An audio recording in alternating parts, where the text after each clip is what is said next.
Hey guys, what is up and welcome to another tutorial video guys. In this one I will be showing you guys how you can change the actual background of any uh, photograph you wish in the Snapseed Google editing app, and let's get right into it. Now this picture might seem familiar to you if you've seen my other tutorial.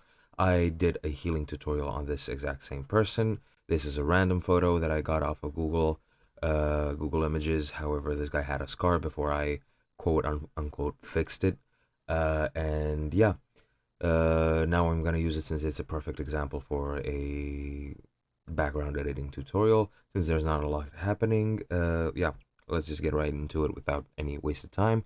So when you actually open up your picture, you can see how to do that in another video of mine. However, it's quite self-explanatory. There's a big plus in the middle of the screen and yada yada yada. You'll get that. Choose the picture and then go to tools and click on double exposure. Now once you're here, you actually want to pick another icon, or another picture rather. I picked this one of a clear blue sky, clear blue sky. And what you want to do now that you've selected it, click on the middle one, and you want to play around with these options, because if I meld it right now, it will just look kind of faded. However, if I go to lighten, it will be completely perfect once I actually select the area I want to delete.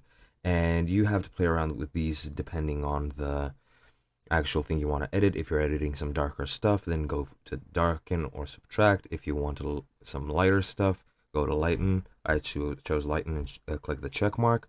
Now to actually edit this, go to the top right corner and click this icon, and once you click on that, go to view edits, click on double exposure and click the rectangle with the brush.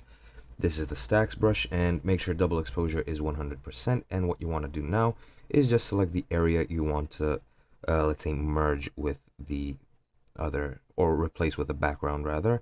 Select this area, and now that we've selected it, I could go into detail. I don't want to. Click OK, and this is what it looks like. Here you have two sides for comparison, and yeah, that's the result you want.